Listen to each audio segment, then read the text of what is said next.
Nama saya Frans Tobis Tanggang, kelas 11 B1. Di video kali ini saya akan mempresentasikan atau menjelaskan materi tentang sistem pencernaan pada manusia. Sistem pencernaan pada manusia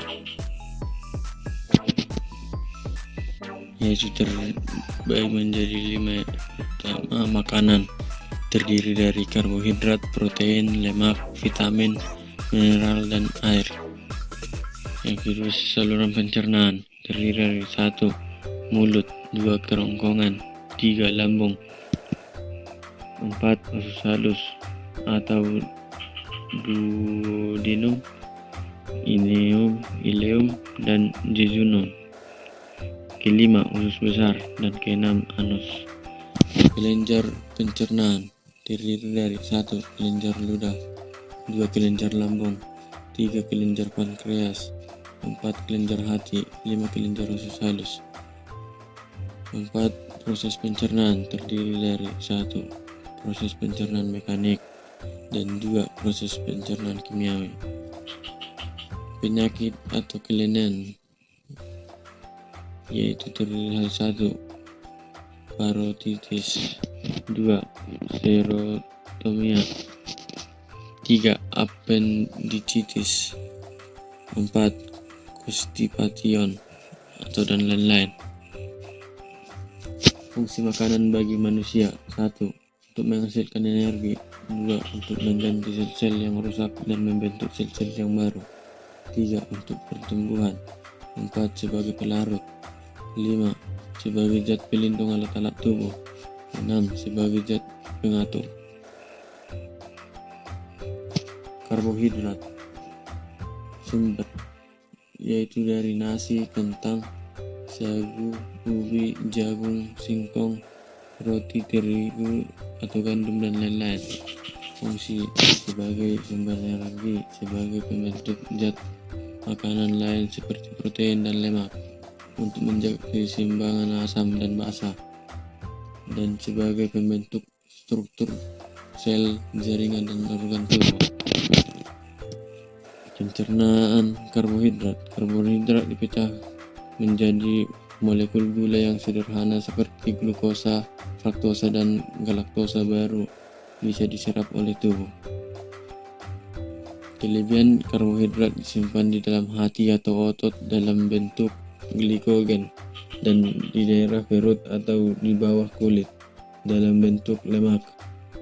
Kekurangan karbohidrat menyebabkan tubuh menjadi lemah dan membuat semangat kerja atau belajar menjadi turun, daya tahan tubuh menurun, dan sering gugup. Yang kedua, protein.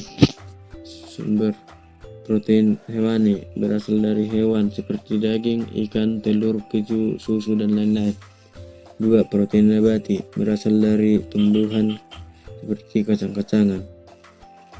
Fungsi: 1. Membangun tubuh dan mengganti sel-sel yang rusak. 2. Sebagai sumber energi jika karbohidrat dan lemak dalam makanan tidak cukup. Pencernaan protein. Protein mula-mula diubah menjadi pepton dengan bantuan enzim pepsin di dalam lambung dan enzim tripsin di dalam usus. Selanjutnya, di usus pepton diubah menjadi asam amino dengan bantuan enzim erepsin. Protein yang diserap oleh tubuh adalah yang berbentuk asam amino. Kekurangan protein menyebabkan penyakit kwashiorkor pada anak-anak dan busung lapar pada orang dewasa. 3. Lemak atau lipid. Sumber: lemak hewani berasal dari hewan seperti daging, minyak ikan, telur, mentega. Kedua, lemak nabati berasal dari tumbuhan seperti kacang-kacangan. Fungsi: sebagai sumber energi terbesar. 2. Pelarut vitamin A, D, E, dan K. Ketiga, sebagai cadangan makanan di bawah kulit. Keempat, pelindung organ dalam tubuh. Kelima, sebagai isolator di dalam kulit untuk melindungi tubuh supaya tidak kedinginan dan menghindari hilangnya panas tubuh. Pencernaan lemak. pada proses pencernaan lemak dengan bantuan enzim lipase diubah menjadi asam lemak dan gliserol. Lemak diserap oleh tubuh dalam bentuk asam lemak dan gliserol.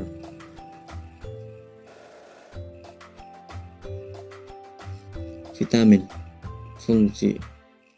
Vitamin dibutuhkan untuk tubuh dalam jumlah yang sedikit, tetapi berperan penting untuk menjaga kesehatan tubuh. Beberapa fungsi vitamin adalah: 1. Berperan dalam pertumbuhan dan pembentukan sel. 2. Mempertahankan fungsi jaringan supaya normal. 3. Sebagai biokatalisator yang mempercepat reaksi-reaksi tubuh. Berdasarkan pelarutnya, vitamin dibagi menjadi 2, yaitu 1. Vitamin yang larut dalam air seperti vitamin B dan C. Yang kedua, vitamin yang larut dalam lemak seperti vitamin A, D, E, dan K. Kekurangan vitamin. Kekurangan vitamin menyebabkan penyakit yang disebut avitaminosis. Garam mineral. Fungsi. Garam mineral merupakan zat kimia yang dibutuhkan oleh tubuh dalam jumlah sedikit, tetapi penting untuk tubuh. Beberapa fungsi garam mineral adalah: 1. Sebagai zat pengandung, karena dapat mempengaruhi pembentukan rangka dan semua jaringan lemak. Yang kedua, sebagai zat pengatur, karena dapat mempengaruhi kerja jantung, proses pembekuan darah, pemeliharaan tekanan darah, dan pengangkutan oksigen ke seluruh tubuh. Kekurangan mineral. Secara umum, jika kita kekurangan garam mineral, maka akan menyebabkan yang disebut defisiensi mineral. Yang berikutnya, air. Fungsi. Air merupakan komponen utama dan terbesar di dalam tubuh manusia. Sekitar 60% dari berat tubuh manusia adalah air. Beberapa fungsi air adalah: 1. Sebagai bahan pelarut utama zat makanan termasuk pelarut vitamin B dan C. 2. Mempercepat reaksi kimiawi tubuh. 3. Bahan pengangkut zat sisa pembakaran yang tidak terpakai dan berbagai substansi di dalam tubuh. 4. Memelihara keseimbangan cairan tubuh. 5. Mengatur panas tubuh. Sumber air dapat diperoleh secara langsung dengan cara meminum air, dan secara tidak langsung dengan mengkonsumsi buah, sayuran, dan makanan lain. Kekurangan air bisa menyebabkan dehidrasi. Saluran pencernaan. Yang pertama, mulut. Di dalam rongga mulut terdapat gigi, lidah, dan kelenjar ludah. Berdasarkan bentuk dan fungsinya, gigi dibedakan menjadi 3, yaitu 1. Gigi seri, yaitu ini, berbentuk pipih untuk memotong atau mengiris makanan. 2. Gigi taring atau canine, bentuk runcing yang mencabik dan mengobek makanan. 3. Gigi geraham atau moral, bentuk berlekuk-lekuk untuk mengiris.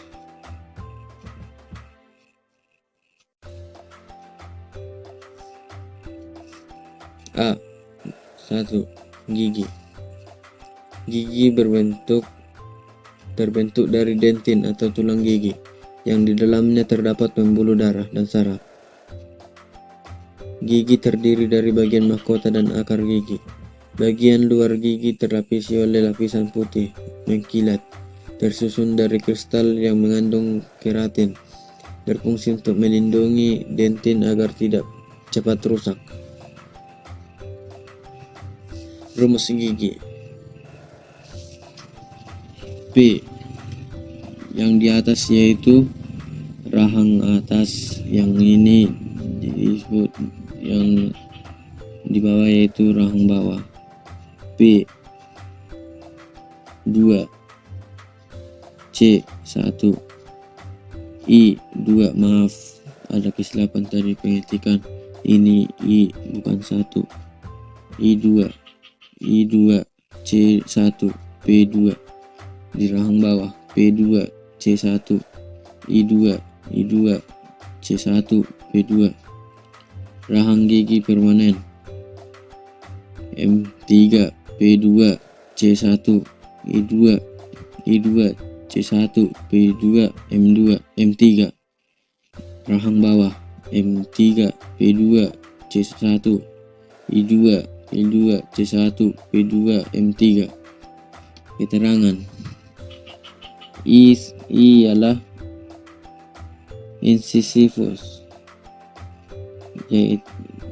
yaitu gigi seri yang bertugas memotong makanan.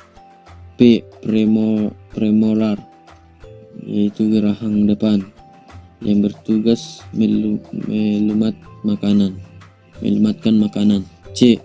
Caninus, yaitu gigi taring yang bertugas mencabik-cabik makanan.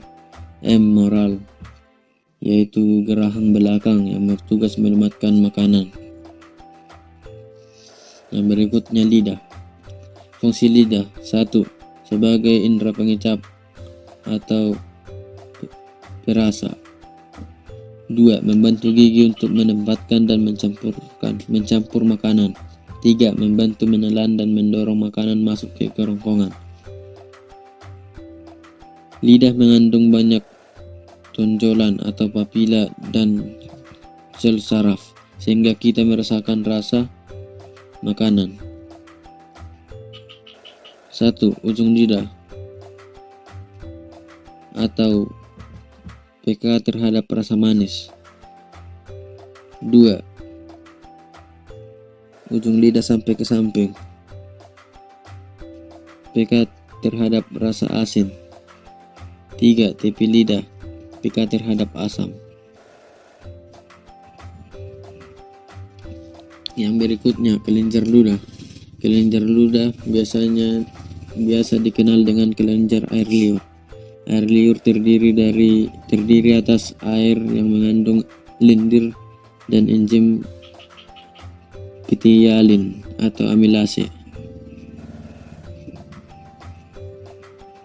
Enzim ptyalin berfungsi mengubah makanan yang mengandung karbohidrat menjadi gula sederhana. Fungsi air liur selain mengubah karbohidrat menjadi gula sederhana, yaitu fungsi lain adalah membasahi makanan dan melumasinya agar mudah ditelan. Kelenjar ludah dibagi 3 tempat, yaitu kelenjar sublingualis, kelenjar parotis, dan kelenjar submandibularis. Yang berikutnya kerongkongan atau esophagus. Makanan yang sudah masuk ke dalam mulut kemudian masuk ke kerongkongan melalui faring atau tekak. Pada faring terdapat lubang yang terletak di bagian yang menuju ke kerongkongan disebut glotis. Dengan klipnya disebut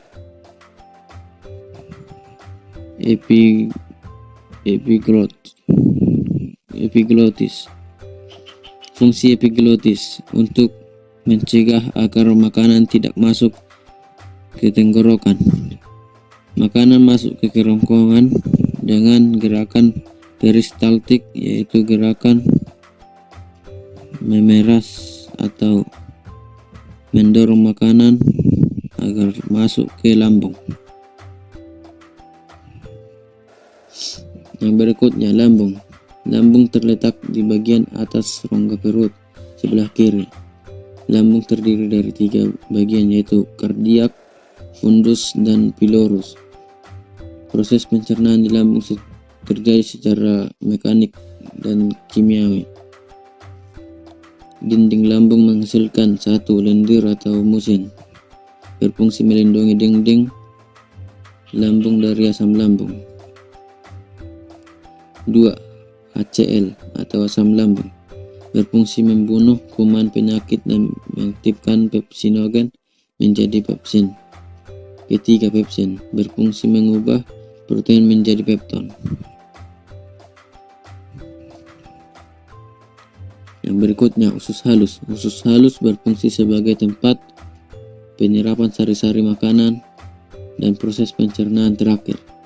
Usus halus terdiri atas 3 bagian, yaitu duodenum atau usus 12 jari, jejunum atau usus kosong atau tengah, dan ileum atau usus penyerapan.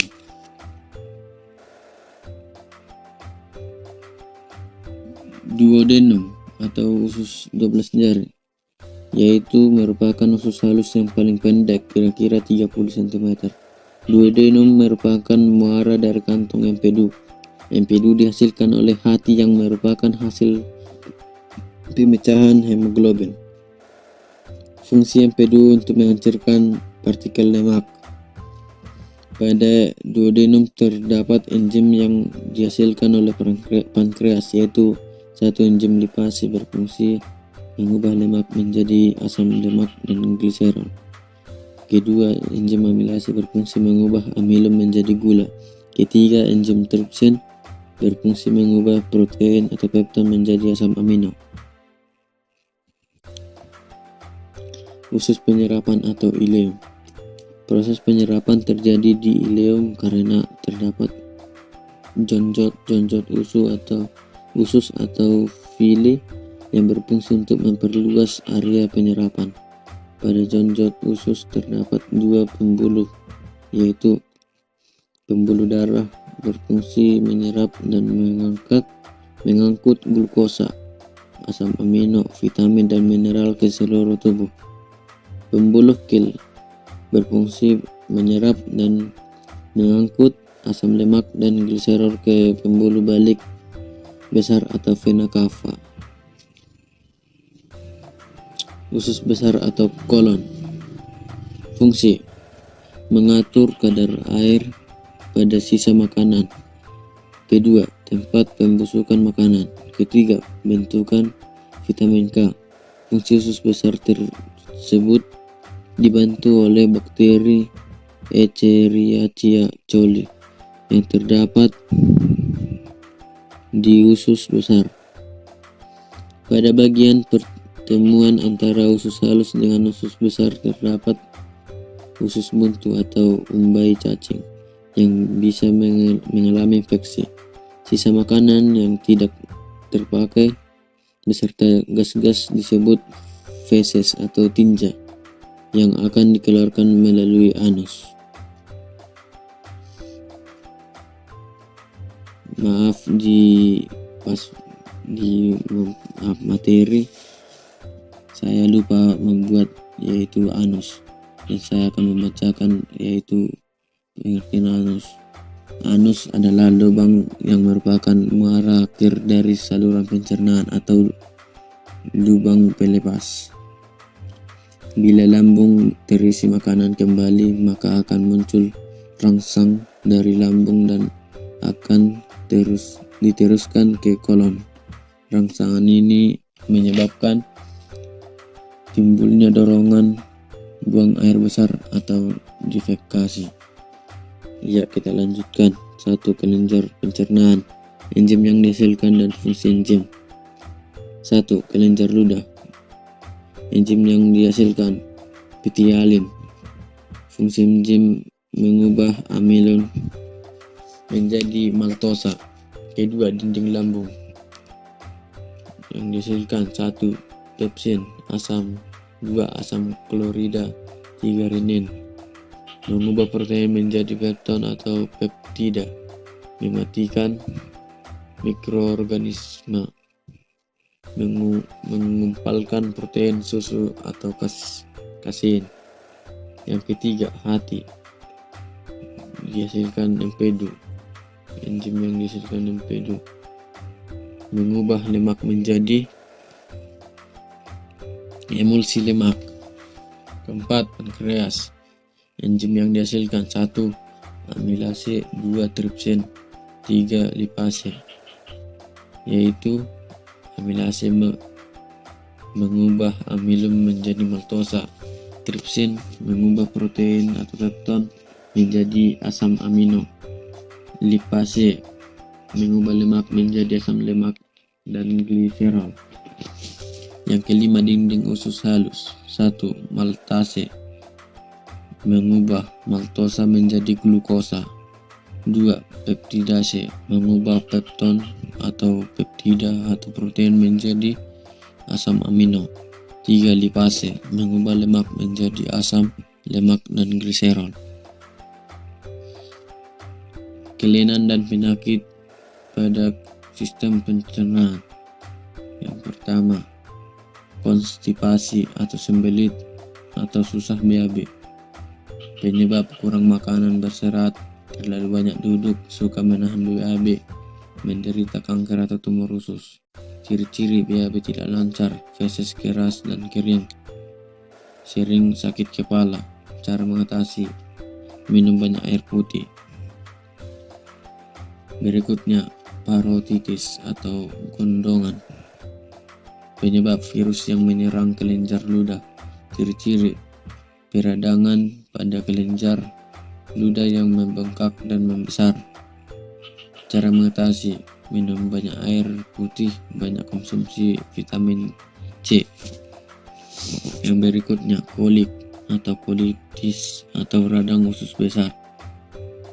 Penyebab: terlalu banyak konsumsi makanan yang merangsang lambung seperti alkohol dan cabai. Ciri-ciri: diare, kram perut, konstipasi, pendarahan, dan luka pada usus. Cara mengatasi: minum banyak air putih, mengurangi konsumsi makanan yang bisa merangsang lambung. Yang berikutnya, hernia. Penyebab: terlalu sering mengangkat beban berat sehingga membuang lemak di dinding otot perut, membuat lemah dinding otot perut. Yang kedua, terlalu banyak tekanan di rongga perut karena batuk, bersin, mengenjan. Ciri-ciri: robeknya lapisan dalam dinding perut di daerah pangkal paha. Yang kedua, terdapat benjolan di skrotum. Cara mengatasi: minum banyak air.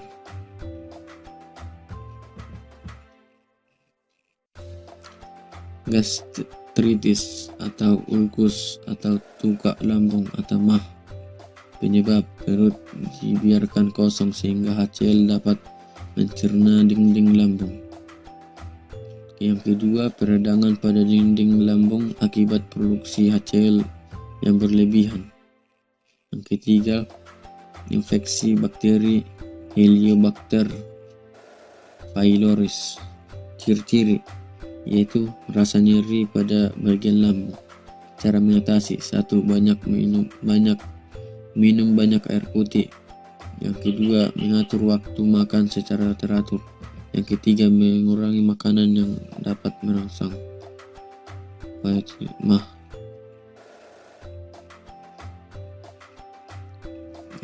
Yang berikutnya, serostomia. Penyebab: 1. adanya penurunan volume saliva. Yang kedua, penggunaan obat-obat kimia. Yang ketiga, bernapas dengan mulut. Yang keempat, dehidrasi. Ciri-ciri: mulut menjadi kering dan proses pencernaan tidak sempurna. Yang kedua, proses air liur menurun. Cara mengatasi: minum banyak air putih. Yang kedua, banyak konsumsi makanan vitamin C. Yang ketiga, biopsi kelenjar saliva. Yang berikutnya, apendisitis atau usus buntu. Penyebab: infeksi bakteri. Ciri-ciri: peradangan pada umbai cacing atau appendix. Cara mengatasi: 1. banyak minum air putih. 2. mengurangi konsumsi makanan yang bisa merangsang lambung. Yang berikutnya, penyakit kuning atau liver. Penyebab: terbentuknya batu empedu yang menyumbat aliran cairan empedu. Yang kedua, penyumbatan menyebabkan cairan empedu tidak dapat masuk ke usus halus. Ciri-ciri: zat warna empedu akan terakumulasi di kulit sehingga tampak kekuningan. Air seni juga menjadi kuning pekat. 2. nafsu makan kurang. 3. mimisan. sakit kepala, bau badan tidak enak. Cara mengatasi, banyak minum air putih. Yang berikutnya, sariawan. Penyebab: 1. Kurang vitamin C. Yang kedua, kurang menjaga kebersihan di rongga mulut. Yang ketiga, luka gigit. Yang keempat, pemakaian obat kumur dan jamur. Ciri-ciri: adanya luka kecil di dalam rongga mulut. Cara mengatasi: minum banyak air putih, konsumsi vitamin C, menjaga kebersihan daerah rongga mulut. Yang berikutnya, karies. Penyebab: kurang menjaga kebersihan di daerah rongga mulut, terutama gigi. Yang kedua, adanya penumpukan sisa makanan pada gigi yang difermentasi oleh bakteri. 3. Perokok, pecandu obat dan alkohol, makanan manis. Ciri-ciri: adanya lubang kecil pada gigi yang lama kelamaan gigi berwarna kecoklatan. Cara mengatasi: minum banyak air putih, dan kedua, menjaga kebersihan rongga mulut. Yang berikutnya, diare. Penyebab: protozoa atau bakteri yang menyebabkan gangguan penyerapan air di usus. Masuknya bakteri tersebut membuat usus besar melakukan gerak peristaltik dengan cepat, sehingga makanan lewat dengan cepat. Ciri-ciri: feses menjadi encer. Cara mengatasi: olahraga dan banyak minum air putih. Yang kedua, menjaga kebersihan lingkungan terutama air. Yang ketiga, hindari makanan yang terlalu pedas dan asam. Yang keempat, jangan sembarangan konsumsi makanan. Sekian materi yang dapat saya sampaikan. Jika ada pengucapan kata yang salah, mohon dimaafkan. Sekian dan terima kasih.